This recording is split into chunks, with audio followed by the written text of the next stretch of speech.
Thank you for your time. Thank you for taking the time to speak to me. Can you just give us your background? Tell us where you are at the moment. Sure. In terms of dentistry, I've been practicing in central London for the past 5, 6 years, and I'm in the process of setting up my own clinic now. And that's been my job since returning from my trip. Where's that based? In central London, near Regent's Park and Oxford Circus, in the medical district. Oh, okay. And how's that going? Yeah, it's going well. We're in the last few stages and hoping to launch very soon in the next few weeks, I'd say. Ah, that's good. What's it going to be called? It's the Marylebone Smile Clinic. Oh, nice. Okay, so you decided to head to Antarctica. Can you explain what this challenge was? Where it came Yeah. from? I'd call it more of a expedition than a challenge. Not that it wasn't challenging. It was an expedition to Mount Vinson. Mount Vinson is one of the well-known peaks out there. It's the highest peak in Antarctica, and that being said, it's not particularly high when it comes to peaks in the Alps or the Himalayas. Um, but the challenge with it is the logistics. Just to get one person out to the Ellsworth mountain range out there is quite a task in itself.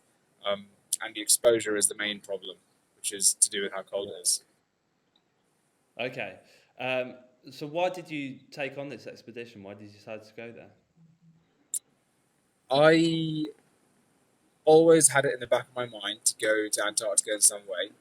The classical thing that people do is take a boat or a plane out to the peninsula, and that's where you'd see penguins and wildlife. Um, Yeah. that's something I considered. I had some friends who had been as well, and in the months before the trip, I had done an expedition in Nepal in the Himalayas, and one thing I asked people who were very experienced in mountaineering um, was which peaks are the most memorable for you, and almost everyone said Mount Vinson was one of the best things that they ever did. Um, Not because it was a hard mountaineering challenge, but because the place is unique, and yeah, it's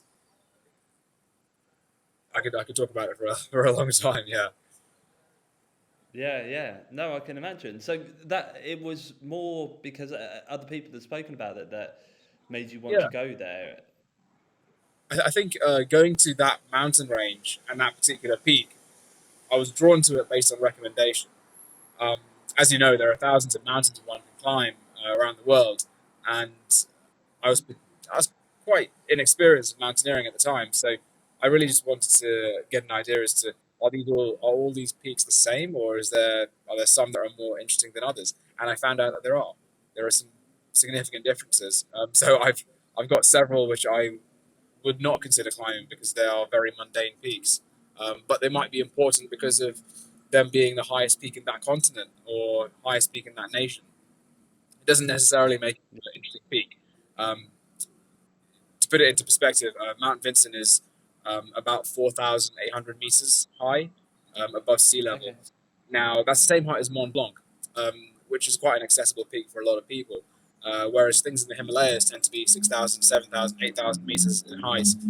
Uh, but as I said, the challenge is the location and logistics, not really the peak itself.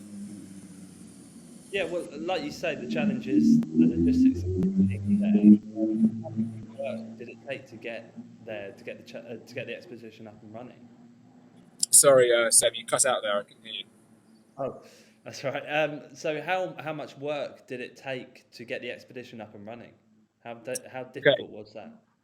Um, Quite, I'd say. The thing that they do in Antarctica across the nations is they have a treaty between them as to how they'd like to maintain the environment, which is a really good thing because it keeps the place pristine, and it was pristine whilst they're out there. The other thing they do is vet anyone who is going there for their experience in mountain skills, mountaineering, skiing, and in extreme temperatures and at altitude. So before you apply to the logistics company, you fill out a big questionnaire as to your history uh, in in mountaineering, mountain living, they ask you how many days at altitude have you spent, what's the highest altitude you've been to, how many days at which temperature, any peaks that you've summited, and any prior experience that might be relevant to put you in a better position to look after yourself whilst you're out there. Yeah. We've just got to and really what they're trying to do is lower the risk that you would be a liability once you're on the continent. Because if for example, you get frostbite, which several people did out there, the warmest temperature you're going to have is minus 20 degrees. So you can't really get definitive help until you get back to Chile. Yeah. So any sort of medical issue becomes quite a significant problem out there. So they try and vet people before going out. Now, I wouldn't have been able to go unless I did my expedition to Nepal. That gave me, I think, all the skills I needed in terms of cold temperature, high altitude, using all the technical mountaineering equipment. In fairness, Nepal was a much harder mountaineering and climbing challenge, but it set me up quite well for Antarctica. Okay. And how difficult was it to get to the continent? At the time I went, the Omicron variant was in the news, and lots of nations were concerned about that. So in terms of COVID, of course, they don't want COVID to be out in Antarctica. So we had to do PCR tests every day. Lateral flow tests every day, and any positive test means your trip is finished. So thankfully, none of us in my team got a positive result. Other than that, you fly out to Santiago to Punta Arenas. Punta Arenas is a small seaside town, and it's really considered the gateway between South America and Antarctica. Then you take a plane from there to Union Glacier. Union Glacier is probably the largest camp on the continent, specifically for mountaineering. It's run by an American and Canadian alliance, and it's still tent living, but the infrastructure there is much greater than what you'd have at Vincent Base Camp. So from Union Glacier, you take a small ski plane out to Vincent Base Camp. That's a couple of 100 miles away. There, you're quite remote. There isn't much help to be found. It's just you. And you go out there without enough fuel and supplies for your expedition, which for us, it was about 2.5 weeks of climbing days. Okay. And just explain to us, we've all seen the David Attenborough programs, the documentaries, but from your perspective, just explain to us what Antarctica is like. The technicality, you say?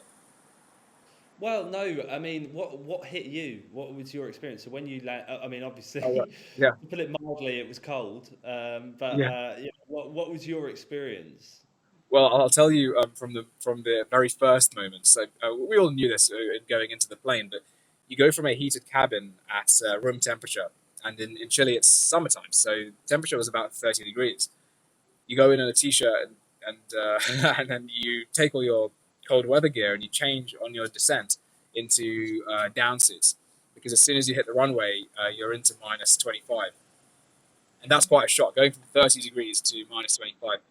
Yeah, Initially, it's an extremely brutal environment. It's not comfortable to be in, because you have to always think how you're going to go outside, do what you need to do, protect your hands, protect your face, protect your feet.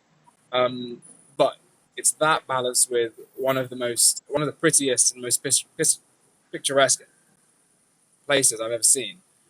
yeah, The closest thing to being on another planet, I'd say. yeah, yeah, Hard to describe. Even the photos I could share with you don't do it justice unless you're out there. You can see extremely far into the distance. You can see a mountain range in the distance, and someone will tell you that it's 200 kilometers away. really, Yeah, because there's no element of pollution at all. There are no cars. There are no cars apart from skidoos, which are there for 2 months, then they go home. yeah, There are no planes. Extremely quiet. There are not even any flies or any animals whatsoever apart from us. All of the penguins that we know about from the documentaries, they're all on the peninsula. yeah, Nothing goes inland because it's just there's nothing there. Like, it's yeah. just, Yeah, I bet that's really surreal. And Did you summit St Vincent? Did you get to the top? No, we didn't. So this is an interesting one. We were at high camp, which is pretty close to the summit, and one of our teams started to get the early signs of frostbite and quite a lot of exhaustion. So it's one of those typical scenarios where the rest of the team is good to go, and how do you manage someone who is probably not safe to continue going up? Because at that point, the temperatures were minus 30, minus 35.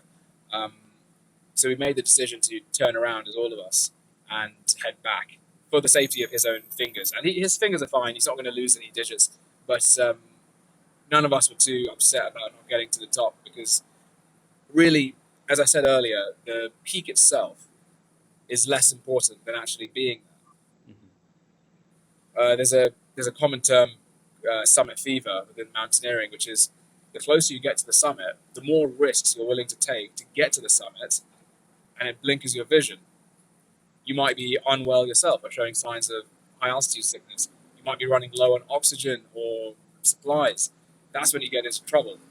I think if we continued, you would have a serious problem with frostbite, and getting back down would be a big challenge. No one wants to see that happen. So I think we made the right decision. Yeah, yeah, definitely. It sounds like it. So, what do you feel that you've taken away from your trip that you can implement into everyday life or into dentistry? Yeah, I think into dentistry, the having compassion at times when there is a high risk to what you're doing. It's very easy to lose your shirt when things are going badly, and you're in an environment where there is no help really. It's you and your team. You have a experienced mountain guide, but really you don't have all the niceties and the safeties we have in a city. Keeping your cool and relying on your team and working together through extremely tough and testing conditions and living in very close quarters. I mean, it's difficult, especially as none of us knew each other before going into this trip. Yeah, And all of that, I think, is applicable to not only dentistry, but I think any workplace environment or team working scenario. Um, and having been through some extremely tough conditions with these guys, you come out of it thinking, being quite an effective kind of unit and knowing how to foster that with another team. yeah, yeah, definitely. So, what are your next adventure? Have you got any more adventures planned? The the team I climbed with in Nepal, a few of them are heading back to Nepal to start another trip. So I'm seeing their photos and their preparations as they move up the mountain, and that makes me very very jealous. I I don't think I'll be um, finished with mountaineering. I'm gonna go back into it at some point. However, with the clinic starting, my time is very much tied up with that as it launches. So who knows when it will happen? I would love to do something again. The only thing is, mountaineering trips are usually quite long, um, minimum of 1 month, I'd say, unless you do a very small peak, which is not out of the question. So I can do that as well. Okay, and is there anything else that you'd just like to mention about the trip? No, I think if anyone is considering doing something like this, or going somewhere remote or extreme, I'd recommend them to not wait and to go ahead and do it. It will seem very hard, and there'll be lots of barriers. But one thing I found having come back is so quickly your life and dentistry or work will completely kick off again, and you'll be back into the cycle of work. And time will fly. You perhaps will lose that chance.